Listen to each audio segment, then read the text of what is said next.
Hey, this is Mathew Passy of PodToPod, and you're listening to the 360 Entrepreneur with Ian Ilonga. This is episode 216, and today we talk about communities and podcast marketing. Here we go. Welcome to the 360 Entrepreneur Podcast, the show for entrepreneurs and small business owners who dream big and want to do bigger. Join some of the world's top entrepreneurs, internet marketers, and best-selling authors as they share their inspiring stories, their struggles, and give actionable tips that will help you build, grow, and promote your online business. Here's your host, Yanni Lunga. Happy first day of summer and welcome to the first episode of the summer edition of the 360 Entrepreneur Podcast. Today's episode is all about things you can do as a podcaster. So if you have a podcast or perhaps you have been working on your first podcast, then you're definitely in the right place, because with today's guest expert, Mathew Passy, we're going to look at the community and marketing aspects of podcasting. The show notes page for today's episode can be found over at yannilunga.com/episode 216. All right, time to get started. Here's the interview with Mathew Passy from PodToPod.com. Today, we are joined by a podcasting consultant, a podcaster, and head of content for PodToPod.com, the go-to resource for all things, and I mean all things podcasting. Every week, he shares his expertise on the site, the newsletter, and discusses what's happening in the podcasting industry in the PodToPod podcast and his latest project, the Podcast Bulletin. I'm so excited to welcome on the show Mathew Passy. Mathew, how's it going? I am doing great, Ian. Thank you so much for having me here. I'm really excited to join you today.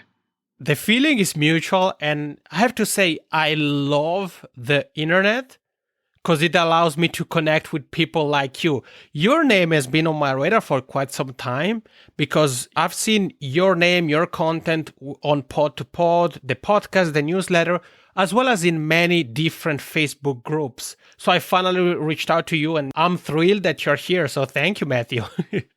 Thank you. Yeah, no, I've been seeing your name in a few places, and I was really excited when I got the invitation to join the podcasting mastermind that you have put together there. It's another great resource, a great group, a lot of good discussions, and podcasting advice gets traded there. So it's a nice place to be. Well, thank you for that. And, as you well know, managing a community, it is hard work, but it definitely pays off when you see people getting value, not only from what you share, but from what other people share as well. And, it's also because of people like you that a community like the Podcast Growth Mastermind grows. So thank you for that. The first question I have to ask you, Mathew, to kick off our interview here today is to tell everybody a little bit more about your podcasting background. I said in the intro, you're a podcasting consultant, you're a podcaster yourself, and you're the head of content for PodToPod. So could you take a moment to tell everybody a little bit more about your podcasting background? Sure. So my podcasting background actually goes back a little more than 10 years. I actually had my first job working at a radio station in New Jersey and just doing regular morning radio news kind of stuff. And all of a sudden the iPod came out and iTunes, opened up the podcasting store, and I looked at what they were doing and I said, we need to get in on this. This is a great space. And so I helped the radio station launch its first podcast, which is actually still running to this day, believe it or not. But even then I was like, okay, this is an also have kind of a product. I didn't think, it was going to take over radio. Then my next job was working for a large syndicated news network. That I was also doing half radio, half podcasting. And again, the podcasting was sort of this nice to have additional feature, taking some of the content we already put out there and making it available as podcasts, as well as, creating new and original content specifically for our podcast audience over there. And so, again, it seemed like it was, a part of what would be a long and illustrious radio career. Fast forward to the end of 2014, and we find out that the company is going to get rid of the radio network, and at the same time, they got rid of the podcasting network. So I found myself out of a job, and I'm trying to think about, what could I be doing?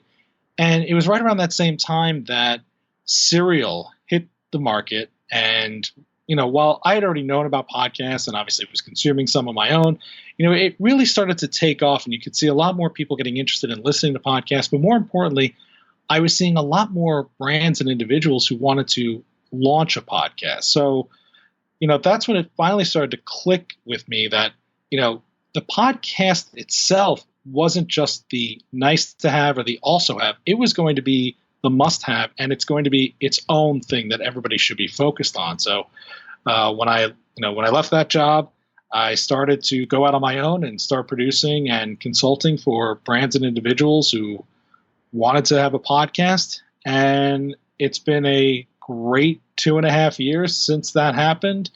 I've had a bunch of great clients that I have worked with and continue to work with to this day. I connected with a lot of cool people in the podcasting space, one of whom is Joe Berman, the founder of the PodToPod newsletter. And, we decided together that brand could go, to bigger and better things. And we launched PodToPod. And it's just been a trip ever since.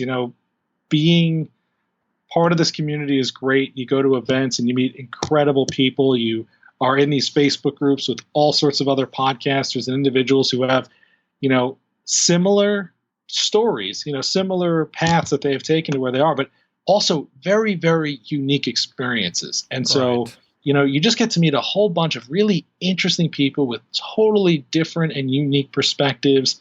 And doing PodToPod has been a lot of fun because I also get a chance. It's a great way to get in the door and talk to folks who are coming up with new and exciting products, services, and ideas for the podcasting space. And, I think we are still very much in the early stages of podcasting. And I think there's a lot of very, very cool things that are, still going to come down the pipeline in podcasting.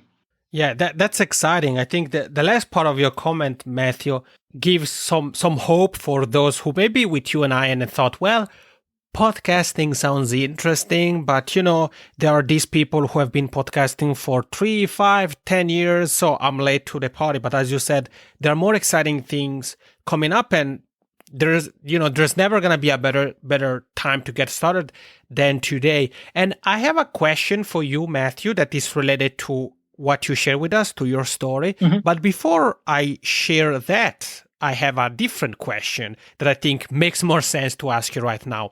We are talking about PodToPod, so you obviously know it very well. I know it, but what if there is somebody here with you and I who doesn't know what PodToPod is? So could you take a second to share what PodToPod is? Sure. So as I sort of alluded to a little bit, Joe Berman is this really clever guy with a great marketing mind and saw that the podcasting space was growing and thought, I could put out a newsletter. I can collect all the great stories and articles that are being written about the podcasting space and put it out in a weekly newsletter. And he had been doing that for a few years. And actually, I had a older podcast where I would, try and reach out and talk to people who are doing cool stuff in the space. And I got to talking to him, and I was like, this is a great newsletter. I love this. This is my favorite thing. I look forward to it every Tuesday morning. And I said, but I think you need a website. He's like, yeah, you're right, but I don't have time and I don't know how to build one. It's like, oh, okay, understood. That's, them's the works, as they say. Fast forward about 6 or 7 months later, and Joe not rebranded, but he redid the entire newsletter, and he sent out a survey to go along with it. And I loved the new look. I loved the new feel of it. I immediately filled out the survey, and Joe and I reconnected again. I said, Joe, you're doing great. The newsletter looks awesome. I love the redesign. It's streamlined. It's nice. But where's your website? And he says again, look, I still don't know how to build it, and I still don't have the time. And at that point, I got mad at Joe. I really got mad. And I said, Joe, it's not acceptable. So I decided, and I told him, I was like, look, if I build you a website, would you consider working with me and partnering up? He's like, sure, give it a shot. So I took it upon myself. I taught myself WordPress. I built, 3 to 4 different iterations of the site, deleted them all, and then finally came up with the design that you see today with, some tweaks and whatnot. And so showed it to Joe, and he's like, I love it. This is great. And, since then we've been moving at 1,000 miles per minute, trying to launch, more than just a newsletter about podcasting, more than just a collection of headlines about podcasting, which the one reason it's an important resource is because if you search podcasting in Google News, what you're going to find is a couple of stories about the space, but mostly you're going to find lots and lots of entries of new podcast episodes. Right. And it's difficult to, sort of filter that stuff out and find out, what's really happening in this industry if this is something that you're passionate about and you care about. So, that's what Joe does really well. He's able to find the stories that talk about podcasting, who's doing what stuff, who's coming out with new things, interesting trends and numbers and reports and things like that. And so we continue to put that out in the newsletter. Now we put those out on the website on a more regular basis. So if you are hungry for those headlines and you don't want to wait till every Tuesday,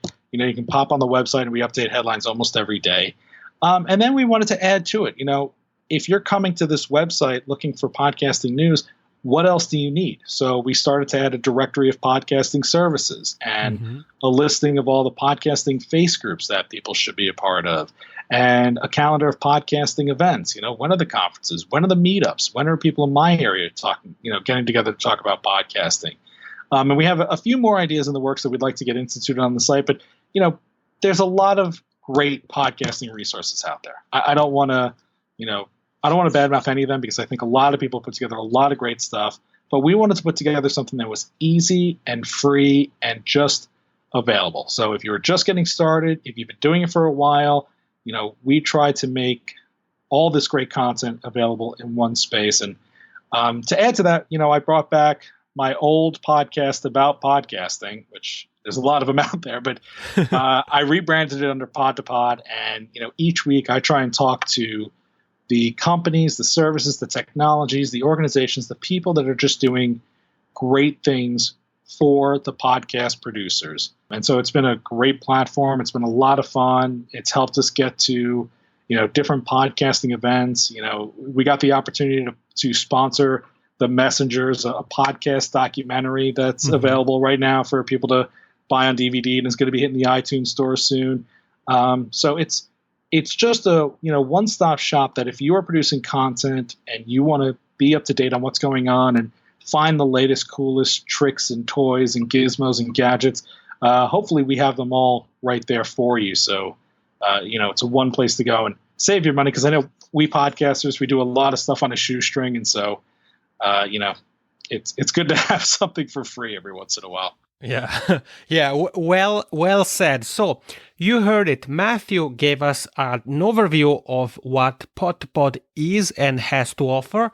And like in every episode, you're going to find the link to the PodToPod website, the podcast, and everything else Mathew and I are talking about here in the show notes. All right, Mathew, now I can bring back the question I wanted to ask you a moment ago that is related to your story. You said you have a background in radio, so that's where you were working, and then you entered the podcasting space, and now you breathe podcasting every single day. If there is somebody here with you and I who's thinking about podcasting, but somehow isn't starting, maybe he or she thinks, well, I'm not like Mathew. I don't have any background in radio. I've never been in front of a microphone before. So why podcasting? What would you say if they're interested in podcasting, but still they have that voice inside of their head that says, well, don't do it? What would you say? I would say do it. And actually, I think, if you have something in your head that you want to get out there, because of podcasting, I think it's even easier for you to get started than it did for me. For me, I just because I, took classes in radio and, was trained in it, it still was a long time before I was comfortable in front of a mic. And the only way to get better at it is to keep doing it. Now, for me, I had to, apply to a lot of jobs and, meet a lot of people and be given the opportunity to get in front of that mic. And to do that originally, I was getting up at 2:30 in the morning, 6 days a week, working 2 jobs, what some would call, not very glorious work, not a lot of thankful work. I met some great people along the way. Don't get me wrong. I got a lot of great experiences and things like that. But, I had to really hustle and be strained to get the opportunity to be in front of a microphone. Today, I could have just bought a microphone for $60, or I could have even just started talking into my phone. Right. And I still have the ability to broadcast and reach just as many people. So, it doesn't matter if you didn't have a job in radio or, can't get a job in radio. You have the ability to get your voice out there today, right now. And the only way you're going to get better is doing it. You have to go through it. You have to make the mistakes. You have to be uncomfortable. And you have to just suck it up, listen back to how terrible you sound, and think about ways to improve each and every day. I mean, even the pros, the people who you hear on radio or in podcasts today who you think are an overnight success or, have, make it look so easy, they worked really, really hard. Mm-hmm. And you don't hear how terrible they were when they first got started. But everybody is going to be terrible at first. If you're not, great. Kudos to you. My hat's off to you. But you have to be okay with being bad at first because it's the only way you're going to get better at it. Yeah, that's a very good point you touched upon, Matthew, because you said it. The only way to really be comfortable being a podcaster, a presenter, an interviewer, if you want to do interviews, is to keep doing it. And it's interesting that you touched upon the fact that even the podcasters that we may look up to started from scratch, started from day one. And many of them didn't do a very good job in their first episodes. And that's something I always say to people who connect with me, whether it's clients, listeners, and they are interested in studying podcasting, but they're like, well, I don't know, I don't have any experience. I'm like, what is your favorite podcast? And they mention one. I say, okay, just go back and listen to the first few episodes and then listen to the latest episodes. You're going to hear a big difference in terms of the way the content is presented, the way the host is interacting with you, if they have guests, the way they interact with their guests. It's normal. It takes time. And even though the topic of today's interview with you, Matthew, is more toward people who already have podcasts, because I know you have some advice in terms of marketing and things like that, I still wanted to ask you that question in case there is somebody here with you and I who has been thinking about podcasting but hasn't started yet.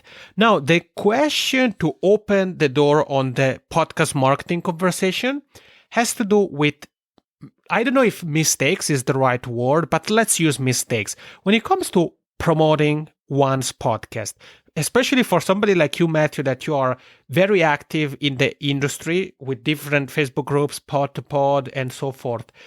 Have you noticed some mistakes podcasters make when trying to promote their podcast and grow their audience?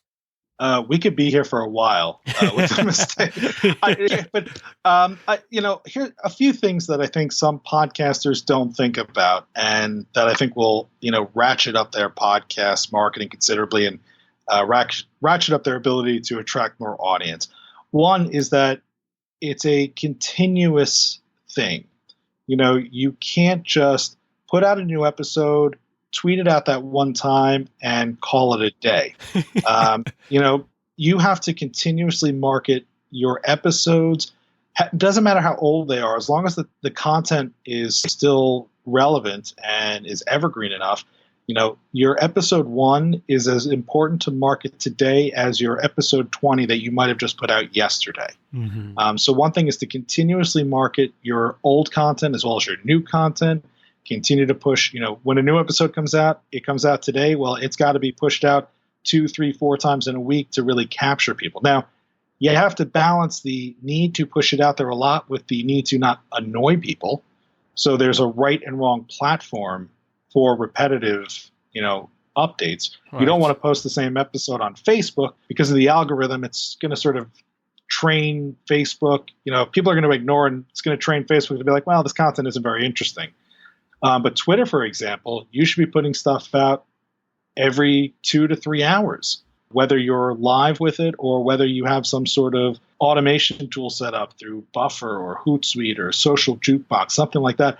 Something where you're going to capture all the different audiences that are coming in and out of the platform. The other thing is when you have a new episode, it's not enough to just say, hear my latest episode.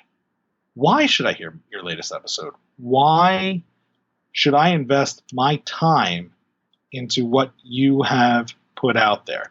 So it's less about what do you want people to do, and it's more about what is your episode going to do for them. So with PodToPod specifically, it's not just, hey, we have a new episode, I need you to listen.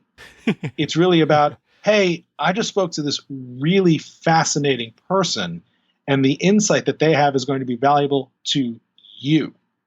It's not about what it does for you as the podcaster. It's about what it does for you as your audience. I would also say try to think about promoting your podcast with a little bit more suspense. I don't really want to encourage clickbait headlines because those are kind of annoying, but there's a reason why that tactic works. It's because you give people just enough to get them interested, but not everything, so that they do have to, in fact, listen to find out what it is you're going to provide. Is your water, the news is very good at this. Is your water killing you? Find out at 11. Well, I don't know if my water's killing me. The only way I'm going to find out is if I tune in at said time, to listen. And so you sort of have to think about that as well when you're crafting your marketing messages for podcasts. But that's sort of the standard marketing stuff. That's what, as podcasters, most of you are doing or have been told to do and should be doing. What really is working more and more these days is getting super creative with your marketing messages. Mm-hmm. Attracting people in alternative ways to let them know you're funny, you're clever, you're intelligent, you're educating them.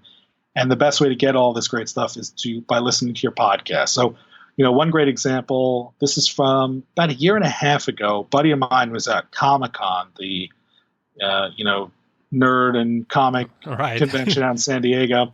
And he took a picture of a flyer somebody was passing out. It was a giant picture of character Luke Skywalker from the episode 7 of Star Wars. And it said, "Have you seen me?" And it's, look, if you're attracting Star Wars fans, it's a great reference to the movie. It's funny. It's clever.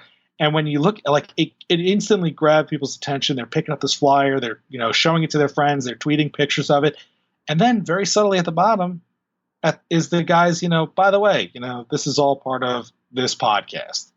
It was a really clever marketing trick because it wasn't him just saying, listen to the podcast, listen to the podcast. He really captured your attention, and he captured the right attention. Clearly, if you got that reference, you're a Star Wars fan and therefore would be interested in his Star Wars-themed podcast. So it's about going above and beyond. It's also about really connecting with your audience. Mm-hmm. There's nothing better than making an audience member feel important and special. And so if somebody is tweeting about your show or some comments on your show, somebody rates and reviews your show, thank them. You can thank them on the show. You can thank them in social media. You can thank them, through personal interactions, chat them up if you want. It's also a great opportunity to get more specific feedback. Going out there and doing your podcast in a live setting is another great way to market and grow your show. I always tell people, it doesn't matter what you're a fan of, what your political beliefs are, what your religious beliefs are.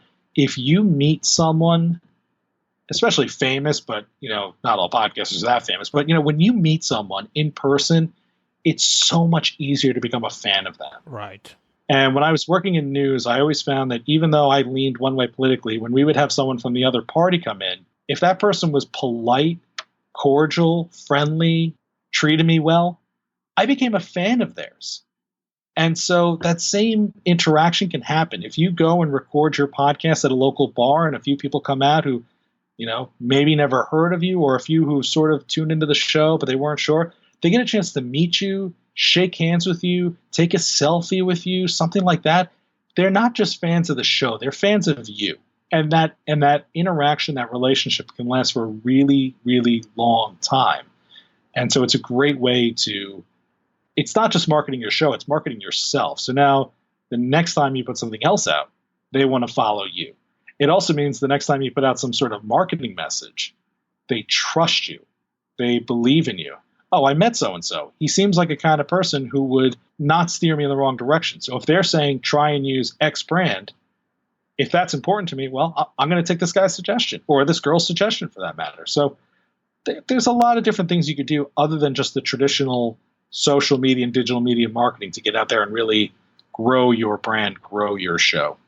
I love it. Thank you so much, Matthew. What I really like about what you share with us is that you touched upon different things that podcasters should think about and do regardless of the type of podcast they have, the topic of the podcast itself. You said, for example, instead of saying a new episode is out, try to convey a message that tells potential listeners, here's why you should check out this specific episode. I think that having that kind of mindset whenever we want to put some efforts into promoting our episodes is going to be very useful.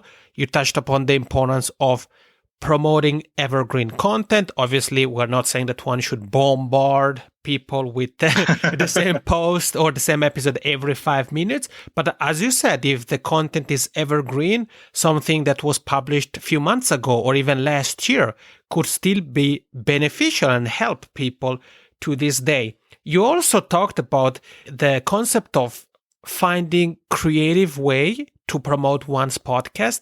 And I love that point for the fact that, and I think you can agree to this, Matthew, that many podcasters, especially new ones, are like, okay, what is the best strategy to promote my podcast? And they don't realize that everybody's podcast is different. So I like the fact that you brought up the concept of creative podcast marketing, because that is testament to the fact that every podcast is different and every strategy to promote a podcast is different. So something that can work like a charm for me may not perform well for others, and other way around. So the follow-up question, Matthew, to your latest comments is if you have some examples of alternative podcast marketing strategies podcasters can use. I mean, the Comic-Con example you shared was already a pretty good one. Do you have some others?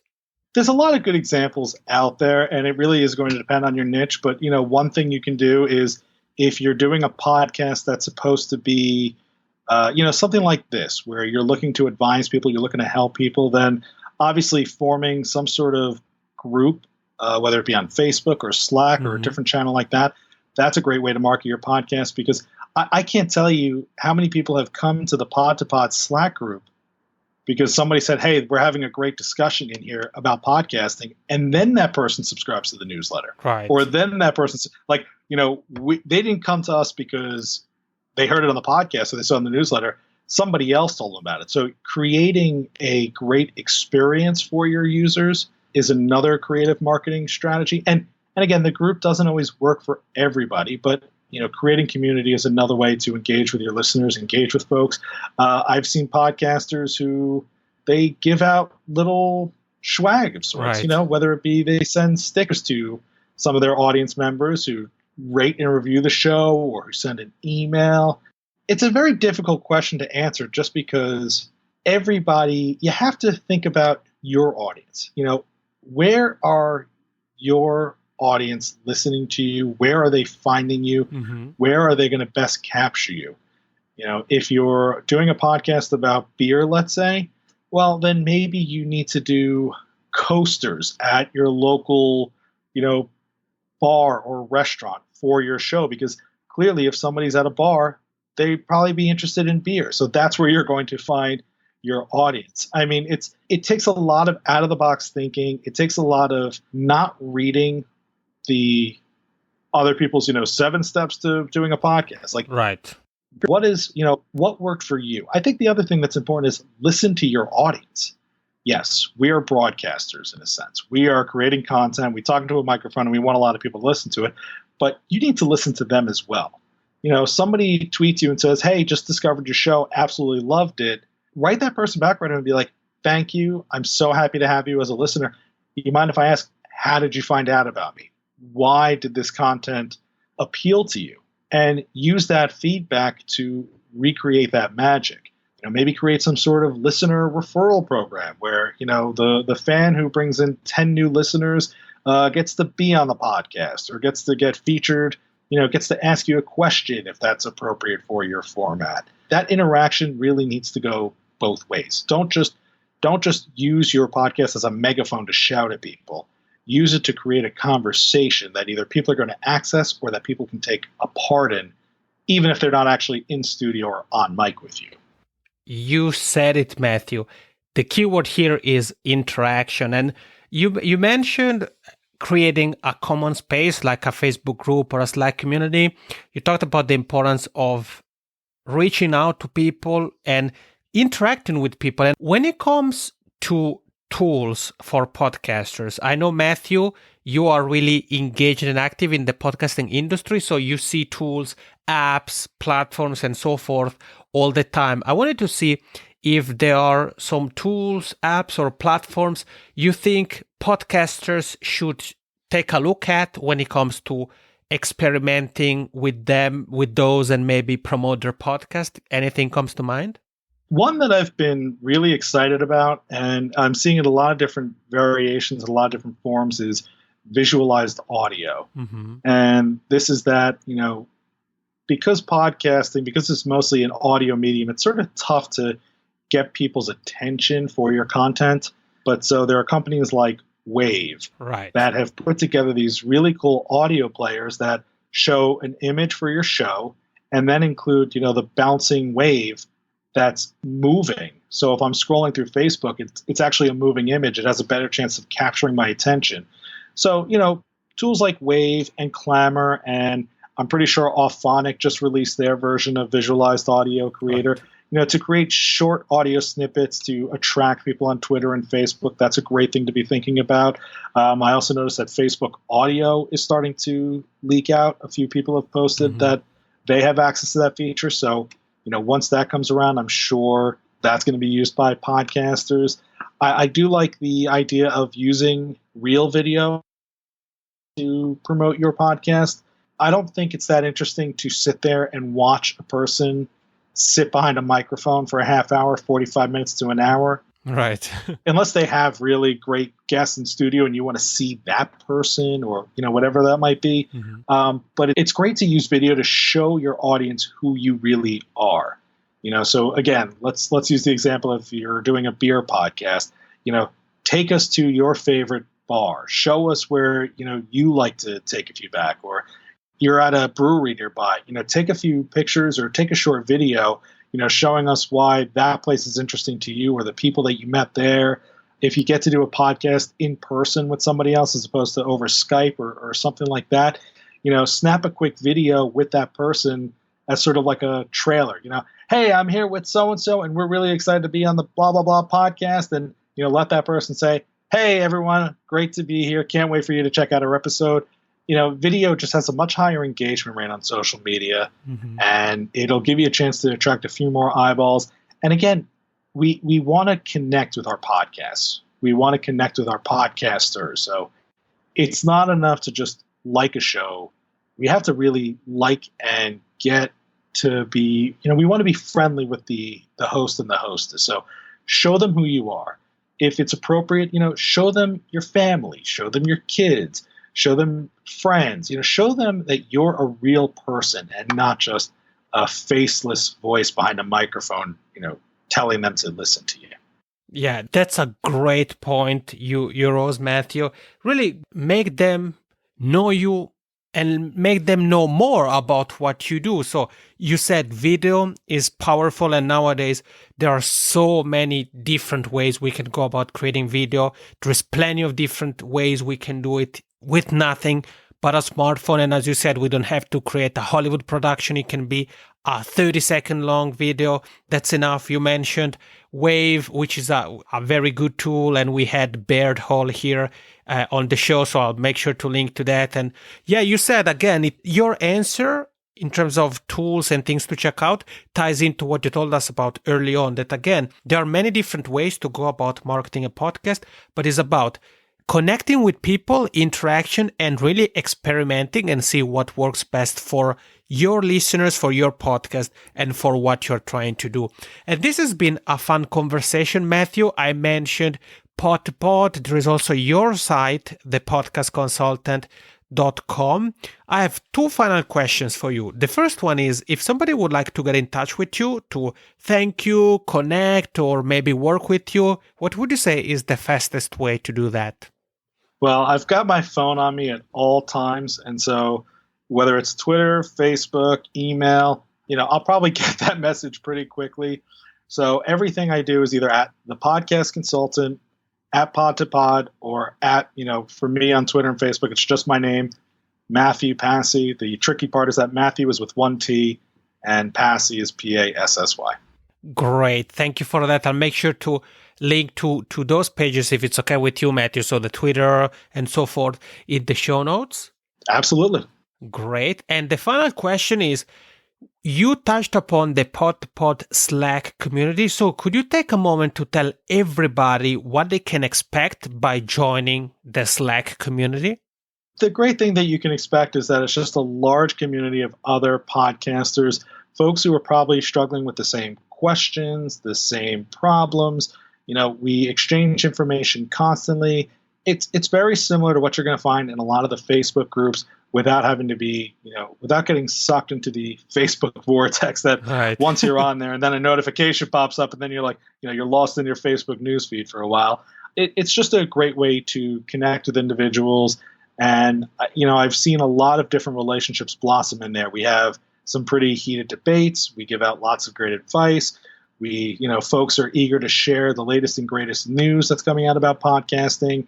And because of the way Slack works, if you strike up a good conversation, you can very easily direct message someone and, take that conversation to the next level, take it out of the public forum and connect that way. And I have landed a few amazing guests for PodToPod as a result of people, of a topic comes up and then that person DMs me and is like, so-and-so is actually doing something about this. They're like, oh, wow, thanks. I didn't know. Would love to connect with them. It's just another great way to connect with people. If Facebook is becoming too much for you or you can't figure out where you want to go because there's so many different groups or you don't want to get stuck in that wormhole, or if Slack just happens to be what's open on your computer because you use it for work, we would love to have you. And really some of the big industry hitters are in there. So if you have a problem, the Todd Cochrans, the Rob Greenlees, the Daniel J. Lewises, folks who are known for having great advice, great wisdom, the folks who support many of the services that podcasters use. Baird Hall from Wave is another one who's in there. A lot of them are participating. So, you could be sure that someone's going to be willing to help you out. Great. You heard it. Thank you, Mathew, for quote unquote taking us inside the PodToPod Slack community. And again, the link to that as well as everything else Mathew and I have talked about in today's interview can be found at the show notes page. Mathew, thank you so much for being here, for sharing your insights, expertise with us, and thank you for what you, Joe, and the rest of the PodToPod team do for the rest of the podcasting industry. I really appreciate it. Yeah, it has been my absolute pleasure to be here with you, and I look forward to chatting with you again. And we are back. You heard it at the beginning of the episode. I just want to give you a reminder once again. The show notes page for the interview with Mathew can be found over at yanilunga.com/episode 216. And there you're going to find the links to PodToPod, the Slack community of PodToPod, my own community, the Podcast Growth Mastermind, and everything else really Mathew Passy and I have talked about in today's episode. So get over to yanilunga.com/episode 216 right now. In the last couple of months, we touched upon video a few times. We did the double session with James Wassam, everything live streaming. We talked about video marketing with Simon Payne, the founder of Convert Player. And in next week's episode, we're going to talk about a brand new aspect related to video, which is video SEO. If you're using video or are thinking about using video, the next week's episode is going to be very, very useful because we're going to get some advice on some things we can do to optimize our videos so that we can increase the visibility of our content on YouTube. This is it for today. Thank you so much. And once again, have a fantastic first day of summer. Take care. Thank you for listening to the 360 Entrepreneur Podcast. For more tips and tools, head over to www.yanilunga.com.